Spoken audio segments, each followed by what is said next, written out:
ANC Youth League briefing in response to this GNU. Taking to the podium now is the president of the Youth League, Colin Malachi, as that briefing begins from Luthuli House. Let's listen in. On the June 16 and the ongoing struggle faced by the youth of the nation, commemorating the 58th anniversary of the June 16 and Soweto uprising, we are reminded of the challenges young people still face today. The fight for quality education, economic opportunities, and social justice continues. The ANC Youth League remains dedicated to advocating for the rights and the interests of the youth, drawing inspiration from the past, fueled by efforts of the present and the future. In the month, again, we celebrated International Pride Month. In this month, again, we celebrate the International Pride Month. We welcome the President Ramaphosa's commitment to make sure his inauguration of the Union Building goes ahead of the 7th administration. The President vows to address the inequalities and the hardship that continues to plague our nation and foster a non-racial, non-sexist society and build an inclusive economy that is deeply controlled by the youth. He promises to create jobs and provide quality education and tackle corruption and ensure safety for all in South Africa. The ANC Youth League stands ready to support this on this basis, working Africa into a land of opportunities, unity, prosperity for people. On the government of national unity, we applaud the ANC for its strategy on an inclusive approach in forming government of national unity. This decision reflects the ANC dedication to unite and stability and progress. The ANC Youth League will not compromise on policies that are critical in advancing the revolution. Policies that contradict the principles of the NTR, such as the proposed reform of NEFSAS into a tight bazar loan system. We will not support anything that threatens that. The fight for democracy in South Africa was a long and difficult marked by many challenges and sacrifices. We will not allow any regression or the implementation of policies that undermine the hard-won gains of democracy. While we are prepared to work with all parties, including some like the DA, our commitment is to progressive policies remain unchanged. The GNU must focus on issues that are critical to the youth, such as youth unemployment, higher education, crime, and drug abuse, and ensure that in inclusive economic growth, effective service delivery, and prioritize all South Africans. In addition, the advancements of the industrialization of the economy, the investment on large-scale infrastructure projects, and support for small businesses and black industrialists is very important on our agenda. The ANC Youth League is committed to working with the GNU to ensure that the voice that is needed to prioritize the youth is addressed. Will firmly oppose any policy that undermines the NTR. On the outcomes of the 2024 national and provincial elections, the ANC Youth League commends the people of South Africa for their participation and support. The election outcomes, where the ANC received 12,698 million on the national and the regional bundles, reflects a mandate to continue leading our country in accordance with the democratic South African values. This election was a testament that the ANC undergoes a legacy and is trusted and is placed to address all national challenges that are advanced to share inspiration for better South Africa for all. The ANC Youth League extends its heartfelt appreciation to the people of South Africa, especially the youth, for participating in the 2029 elections and supporting the African National Congress. We've seen an inclusive approximately 20 young people into parliament below the age of 35, along with a number of individuals who are between the ages of 40 to 50. This is a positive step towards ensuring that our leadership reflects the demographics of our society, where the youth from all forms of situations are given opportunity to play a policy role in their own country. The ANC Youth League proudly notes that out of the number I've mentioned, 14 of our national executive members are members of parliament now, with others serving in provincial legislatures, although we have not yet reached our target. These outcomes provide hope that our leadership will increasingly mirror the youth and the dynamic nature of our society. On the national government and provincial government executives, we are proud to announce that in the Eastern Cape, the provincial chairperson of the Youth League, Comrade Vuyo, has been appointed as Deputy Speaker of the Legislature. In Limpopo, the provincial chairperson of Limpopo, Comrade Tony, has been appointed as an MEC of Public Works, Roads and Infrastructure. We appreciate this vote of confidence from the Eastern Cape and Limpopo, but we are continuing to push other provinces to follow suit, to follow our resolutions that all our chairpersons must be given responsibilities in all counters of power. The ANC Youth League also calls upon the President to appoint young people as ministers and deputy ministers in the cabinet. On youth unemployment, the youth unemployment remains a critical issue in our country. President Ramaphosa has acknowledged that the ANC Youth League call for job creation strategy, the management of raw materials. We firmly believe that by reducing the export of raw materials for less than 70%, will create more jobs within the processing sector, will provide meaningful employment and opportunities for the youth when we reindustrialize the economy utilizing raw materials. On drugs, abuse and crime, we remain vigilant in our fight against drug abuse and crime. Following our march in Soshanguve, we have received promises from the police commissioner and the minister to address the rising issue of crime in our societies. We await the implementation of the promises and will continue to hold authorities accountable to ensure that safety and security happens in our communities. On access to higher education, while we appreciate the progress made in providing free education from primary to high school, there is still much to be done to improve access to higher education. The ANC Youth League advocates for the maintenance of the current NEFSAS and is opposing any move to convert it into a loan system. Instead, we call for the increase of financial support for students and improvement in the distribution and administration of NEFSAS. Our support for youth-owned small medium enterprises. The ANC Youth League recognizes the critical role that the small and medium enterprises play in job creation and economic growth. We call for more support and funding for youth-led SMEs, including access to finance, mentorship programs, business development services. By empowering young entrepreneurs, we call for fostering innovation and creation of sustainable economic opportunities. The ANC Youth League calls for an increase of budget of the NYTA. We further call for the support of all small-owned businesses. On mental health and well-being.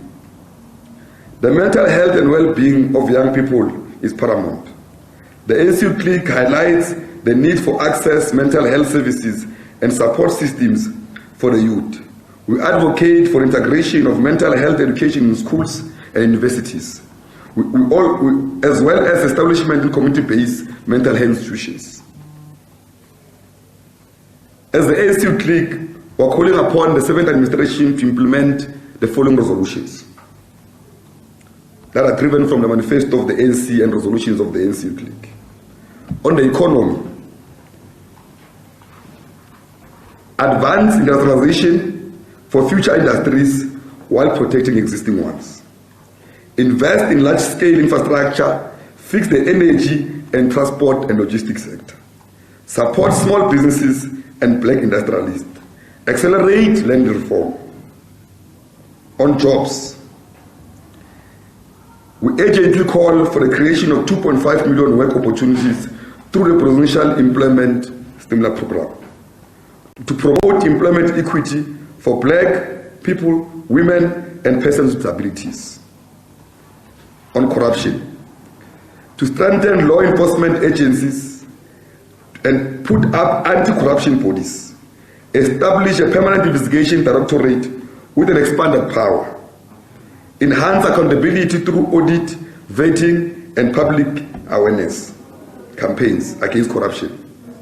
On education, ensure universal access to quality early childhood development by 2030, promote a culture of reading, numeracy, and technology skills. Expand skill development in emerging fields and improve post-education and vocational training and digital learning opportunities. On crime, implement the integrated violence crime prevention strategy. Modernize policing with more frontline officers and strengthen community policing forums. Combat cyber crimes, trafficking, and organized crime, specialized units, and data-driven strategies.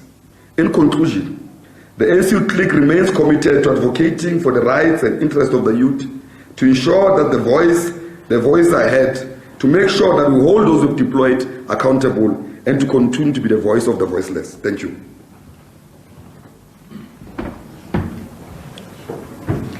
Thank you, President. Let me acknowledge the arrival of the SG, Comrade Buhle. Thank you, SG. So we're going to take questions. I'm hoping that you are ready. Can I please see hands?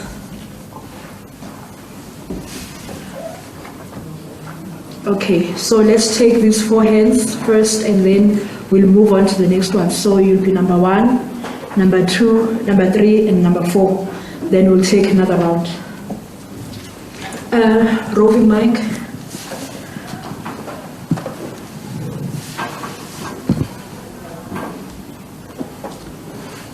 Good morning. Very good morning. Luthuli House, ANCYL. Firstly, just want to get the reaction from President of the ANC Youth League, Colin Malachi. We now know that newly sworn in DA Member of Parliament, Ronaldo Ho, has been suspended in immediate effect from the party, pending some of the racial rants and videos circulating on social media. Just your view on that as the ANC Youth League. And then secondly, with the government of national unity being on the cards, which strategic portfolios would you want the governing party to keep to advance things like you've mentioned, which address youth unemployment, and of course the development of industries which will speak to job creation and skills advancement? Thank you.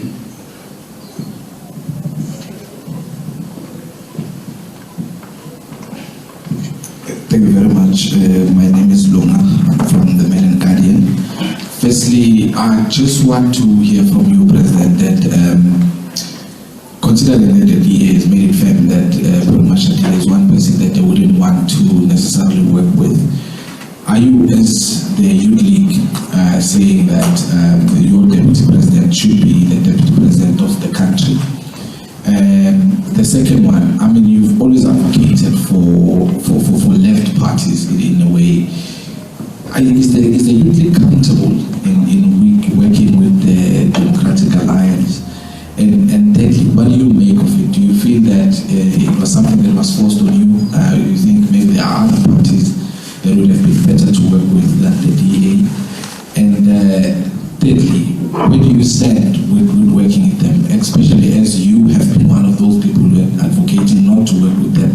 You said that in Tswane as well, so how is that going to go in national? Thank you very much. From Newsroom Africa. Some of my questions have been answered, so I'll move on to others. There's been a debate between decision-making powers in the government of national unity between the ANC and the Democratic Alliance. I think the chief whip was on Newsroom Africa this morning and clarified that the ANC is the principal leader of the GNU. But my question is, how should decision be made going forward?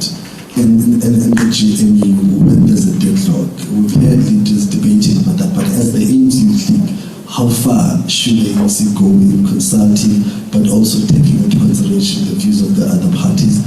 But also on the issue of the performance of the ANC in these current elections, what is it that you think as Youth League the ANC could have done better in order to ensure that at least it sustains its 50+1 majority? And do you think to some extent there's failure as far as the structures of the ANC, including Youth League, ANC Women's League, and Veterans League, in terms of ensuring that the ANC does better than the previous elections, in terms of instead of doing worse than the other elections you've seen the ANC working on? Thank you.